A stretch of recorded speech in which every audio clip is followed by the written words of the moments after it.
I am back from a 2-week business trip in Italy where I had to oversee some sales training and certifications.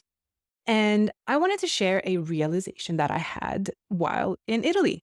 Well, to be honest, I've actually had this realization for a while now, but it got cemented and validated when a video of mine went viral during my trip. And it went viral for all the wrong reasons. I got trashed left and right, up and down.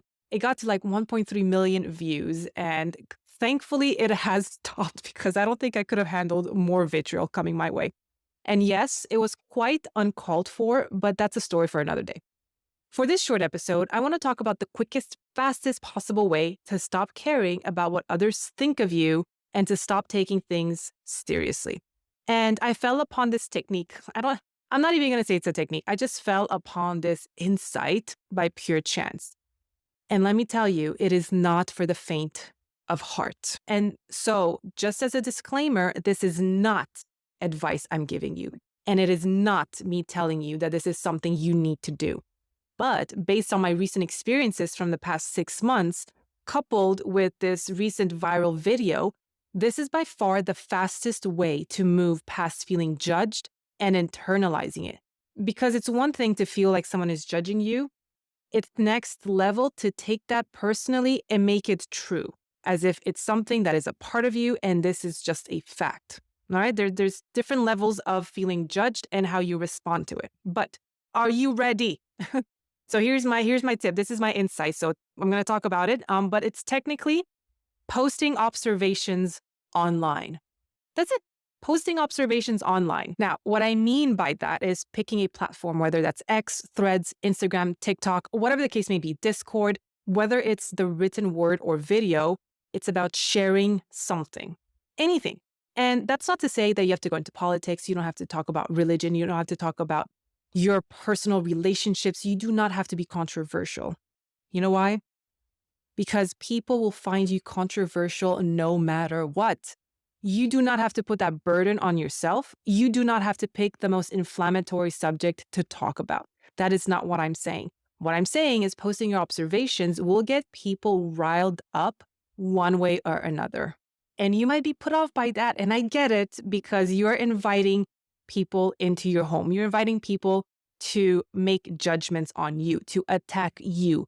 And I understand at face value how scary that is, but let me walk you through my thought process and how it has helped me in the end. Now, for example, the video that I made in Italy that went viral was about my experience with an Uber abroad. Really innocent. It wasn't that deep. I simply said, hey, holy moly, that's a really expensive Uber for a 1-hour trip. And you know what happened? The world's trolls showed up in my comment section, judging me and making assumption about the type of person that I am. And if I haven't had the practice I've had in the past 6 months dealing with trolls, I probably would have taken it down because they were really attacking my character, me as a person. Granted, I have been in the online space for more than 5 years, especially with Honest Rocks giving out advice on social anxiety, but it's only in the past 6 or 7 months that I've opened up and shared my personal opinions on real world topics, things that normally I never would have done, and things that are actually quite risky in nature. And so I have been posting my thoughts and opinions on other accounts, and I have gotten backlash in every possible way, which is how I have been practicing not taking things personally, right? I've had videos go to 1 million views. I've had videos make it to 1,000 views. And in both instances, there was criticism, there was backlash and feedback. And if you're like, whoa, I can't handle that, I don't want any of it, I get it. And that's why I said it's not for the faint of heart. And it's not something that I would just recommend to anybody. But here's the thing, and that's something that I have picked up on as I read my comments and I get trashed all over the place. At some point, I've seen it all. At some point, you will see it all. There is not something that someone can say that's going to sting. Now, at some point in the process, you're going to be desensitized because that's what happens. When you get an influx of messages and it's always the same type of message, it gets boring. Now, to be fair, in the first few months, whenever you do get a particularly mean-spirited comment, your body will go through something. You will feel it as if somebody punched you in the face. I've been through that. I still go through that in some situations. You will feel bad. You will want to give up because you're just posting about flowers and people are saying, well, you're a dumbass for liking red flowers. People really go to that level. It's crazy. And at some point, if you get called a dumbass a million times, guess what? It has no more value.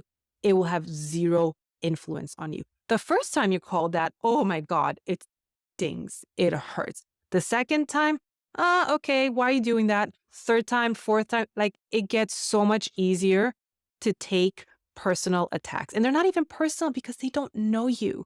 At the end of the day, these are empty words. They mean nothing.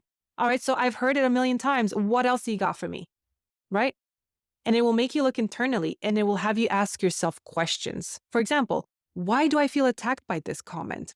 Why do I care about what this person has to say about me? Why does this comment hurt me, but not that one? Why can I laugh at this comment, but not that one? And yes, it's a lot of shadow work and getting to the crux of how you see yourself in relation to others and why you worry so much about people's judgment of you and their impression of you. Because all you're saying is like, well, I like red flowers. And people are like, well, F you for liking red flowers because blue flowers are better. And it will make you realize that people's opinions of you hold no weight because it doesn't matter that someone thinks that blue flowers are better than red flowers.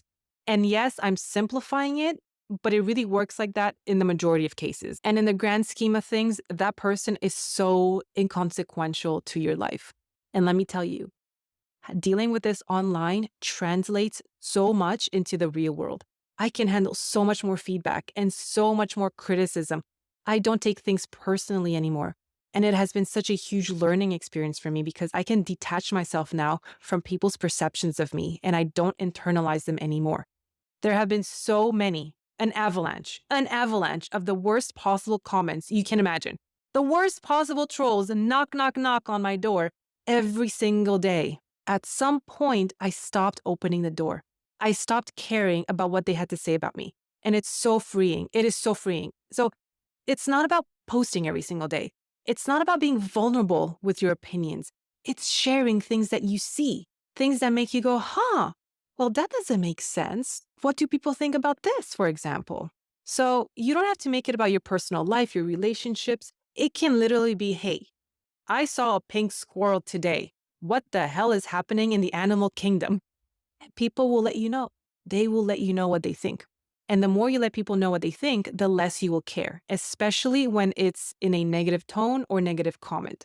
So keep this tip in the back of your mind. I'm not saying you need to be a content creator. I'm not saying anything of that nature, but it's a way to test yourself directly to just throw yourself in there and see how much you can handle, why you can't handle it, and take it from there. Because to be honest, I've had to disconnect for a few days when it became too overwhelming. The negativity became too overwhelming. And that happens to every single person that posts online, which is why I recommend it, but I also don't recommend it. So take this as, advice or non-advice, but it is something that has truly changed my life. It has changed who I am, how I show up in the world, and how much I accept people's opinions of me, which, to be fair, I don't accept almost any of them, especially if they are malicious in nature. And you will find that the more you get those, the less you will. It's so strange, but it's really a one-to-one relationship. I know this podcast episode is a little bit different. It's more of my experience, but I did want to share that with you, especially because you might not have visibility to what it's like to be behind the scenes of a viral video or of an account that posts about the news and politics and things of that nature. And it can be really, really hard. But to be fair, I never thought in a million years I would be outspoken and vocal, and that the more I do it, the more free I am. And it's really a huge lesson and learning experience for me. And I just wanted to impart that with you. And maybe it's going to change how you see yourself and how you want to show up. Because you don't have to show your face. You can just write.